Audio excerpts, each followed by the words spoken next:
Olá, primeiro ano C, boa tarde, tudo bem com vocês? A professora estava com um defeito no fone, por isso não apareceu o áudio no outro vídeo.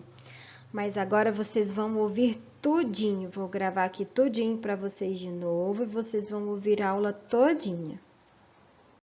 Esses são os combinados de hoje, né, das aulas online. Procurem fazer as atividades sempre no prazo, tá? Procurem fazer o mais rápido possível para que eu possa dar as devolutivas. Tira foto de tudo, manda para a professora, porque é o único jeito da gente registrar a sua presença. Papai do céu, abençoe. Papai e a mamãe, meu irmão, meu coleguinha e minha professora. E aí, como é que tá o tempo hoje? Quem já conseguiu assistir a previsão do tempo no jornal, é tarefa, viu? Assistir a previsão do tempo e saber como que vai estar o tempo e depois você tem que ver se realmente aconteceu o que estava falando na previsão do tempo. Então, hoje é dia 26 e é sexta-feira. Que legal! Sexta-feira. Ó, nós estamos no finalzinho do mês, né? Nós estamos no mês 3, dia 26, o mês está acabando do ano de 2021. Nós estamos quase chegando em abril. Esse é o nosso cabeçalho, né? Vocês já sabem que tem que fazer o cabeçalho no caderno, né? Todas as vezes que tiver tarefa no caderno, e hoje tem tarefa no caderno, então vocês têm que fazer. Eu coloquei aqui direitinho para vocês verem que o ideal é ficar cada um desses numa linha, tá? Caso você tiver a letra muito grande, você pode passar para a linha de baixo, mas o ideal é você tentar ir diminuindo a sua letrinha para caber tudo numa linha só. Aqui, ó, o nome da escola numa linha, a data numa linha, a diretora numa linha, a professora numa linha, o estudante numa linha e a turma numa linha, tá bom? E o motivando de hoje, ele faz parte da aula de artes. Por que ele faz parte da aula de artes? Porque os artistas, os profissionais que trabalham no circo são artistas, né? E quando a gente estuda o circo é uma manifestação cultural, ele faz parte da nossa cultura. Por isso que é um movimento artístico, porque ele tem danças, ele tem movimentos corporais, tem expressão corporal, ele tem o uso, né, de diversos tipos de expressão artística, que ele é usado também para emocionar, para divertir. Então, por isso que é também uma manifestação cultural e faz parte da nossa aula de artes, estudar o circo. E lá no nosso vídeo de hoje, nós tínhamos 6 artistas e cada um deles uma profissão diferente. Nós tínhamos o palhaço J, que com a letrinha J. Nós tínhamos a equilibrista Sandra, o malabarista João, o mágico Miguel, a contorcionista Andressa e o acrobata Ribamar. Então, olha só, o J é a única letrinha que nós temos no nome do palhaço, porque ele era o palhaço J. A Sandra, nós temos 2 pedacinhos, que são 2 sílabas que formam o nome da Sandra, que era equilibrista, Sandra. O João, que era o malabarista, tem 2 pedacinhos também, 2 sílabas no nome dele. É o João. E o Miguel, ele tinha também 2 pedacinhos no nome dele. 2 sílabas, o Mi e o Guel. E aqui na Andressa a gente tem Andressa. Ó, quando a gente vai separar uma sílaba que tem 2 S's, tem que ficar separado. Andressa. Quando tem 2 S's, a gente tem que separar eles, não pode ficar junto. E o Ribamar. O Ribamar também tem 3 pedacinhos, que é o ri, ba e o mar. E olha só, essa sílaba aqui, ó, do nome do Ribamar, ela também é um nome de um lugar, o mar, tá vendo? Então, nós encontramos uma palavra dentro de outra palavra. Olha que legal! Então, esses são os nomes dos artistas do circo que estavam no vídeo. Então, vocês vão me mandar um áudio dizendo se você já foi no circo, se você conhece algum dos artistas que falou no vídeo, qual deles você conhece e de qual que você gostou mais. Se você não foi no circo, você gostou de conhecer o circo? Você tem vontade de ir no circo? Então agora você vai escrever no seu caderno o nome dos artistas do circo que tá lá na leitura que eu acabei de fazer para vocês, tá?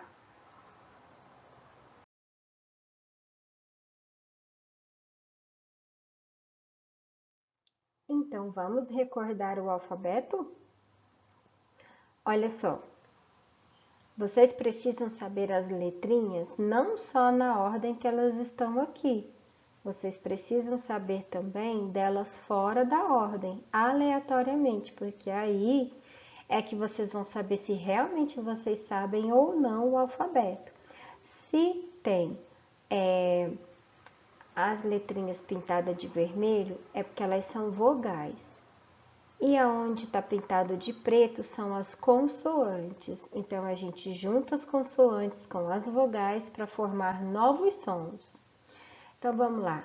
A de abacaxi, B de banana, C de casa, D de dado, E de elefante, F de formiga, G de girafa, H de hipopótamo, I de igreja, J de jacaré, K de kiwi, L de laranja, M de macaco, N de navio, O de ovo, P de pato, Q de queijo, R de rato, S de sapo, T de tatu, U de uva, V de vaca, W de wafer, X de xícara, Y de Yakult e Z de zebra.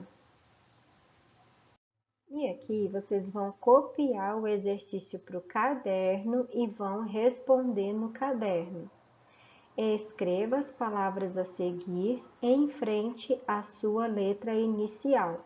Então, olha só, quais são as letras iniciais das palavras? Ó, aqui nós temos a palavrinha circo. Qual é a primeira letrinha? A primeira letrinha de circo é o C. Então, se a primeira letrinha de circo é o C, aonde que eu vou escrever circo? No A? Não. No C? Sim, eu vou escrever circo no C, porque a letra inicial de circo é o C. Então, eu vou escrever circo aqui.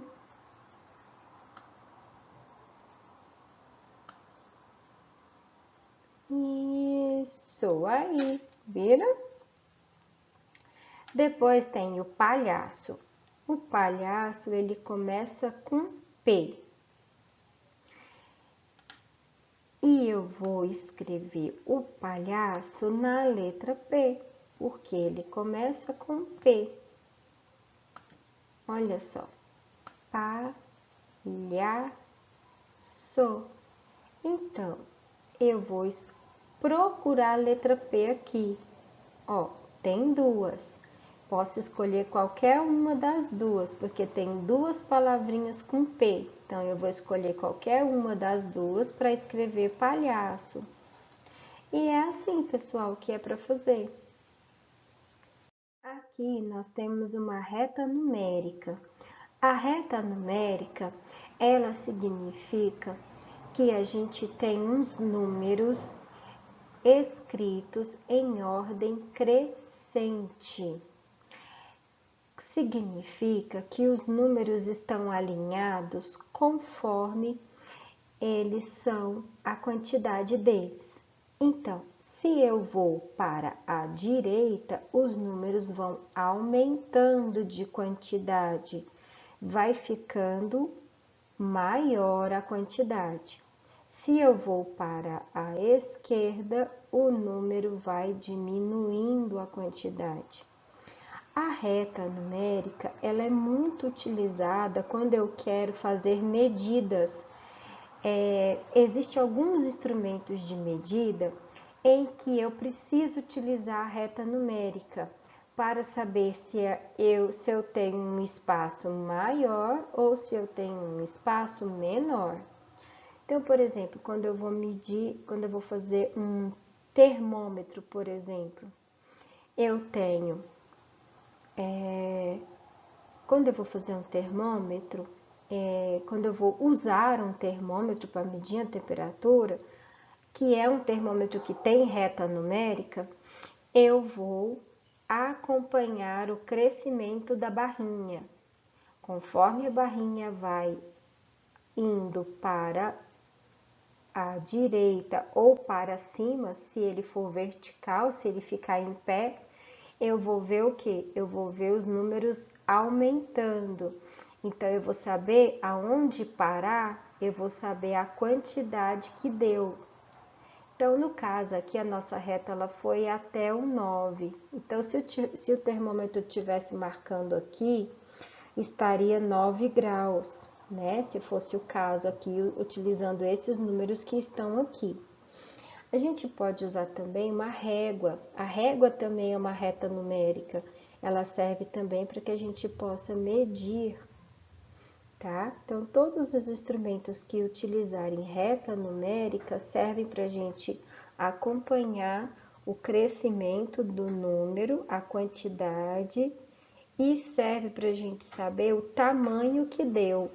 Então, se chegou até no 9, quer dizer que deu 9. Se chegasse até no 10, quer dizer que deu 10. E assim por diante. Conforme for o tamanho que parar, é o tamanho que é o resultado da nossa medida. É para isso que a reta numérica serve, para medir. E é por isso que a gente precisa saber sobre antecessor e sucessor, o número que vem antes e o número que vem depois. Porque se vem antes, quer dizer que está menor. Se vem depois, quer dizer que está maior, certo? Então, vocês vão assistir um vídeo que eu vou colocar lá no grupo sobre isso, para vocês aprenderem mais um pouco. Ó, aqui no nosso livro de matemática, na página 66, nós vamos aprender mais um pouco sobre reta numérica. Observe e use a reta numerada abaixo. Faça um X no número 4 e contorne o número 6. Então, você vai procurar aqui na reta numérica onde está o número 4 e aonde está o número 6.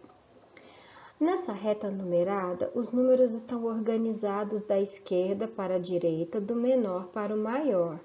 Então, é o que eu expliquei para vocês. Quanto mais a gente vai para a direita, maior o número vai ficando.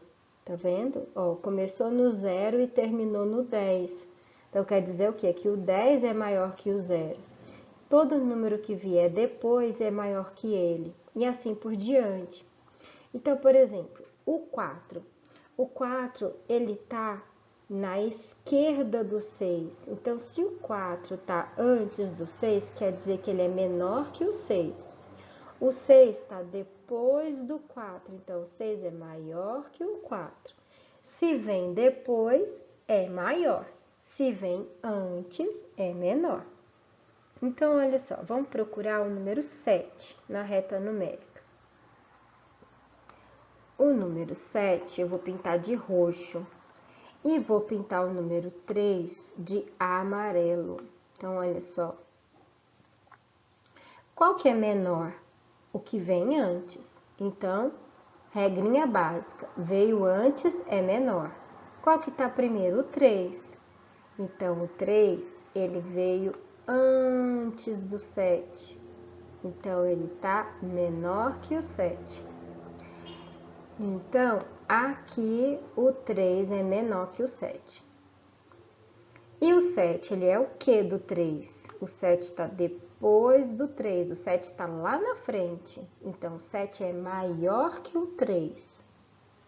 Então, 7 é maior. Aí você vai escrever a palavra maior. Como é que é ma? M-A. Ma.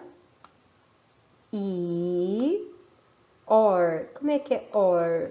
É o O e o R. Maior. Complete com os números da reta numerada acima. São menores do que 4. Quais são os menores que 4? Vamos lá olhar na reta. Onde que está o 4? Ó, o 4 está aqui. Os menores que o 4 são os números que vêm antes do 4. Quais são os números que vêm antes do 4? O 3, o 2 e o 1 e o 0. Esses são menores que o 4, porque vem antes do 4. Depois, os números que ficam entre o 6 e o 9.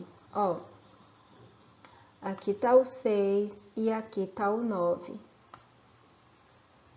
Então, nós temos o número 7 e o número 8. Então, entre significa que está no meio. Imediatamente depois é que está ao lado, ó. O que está logo depois do 8? O 9.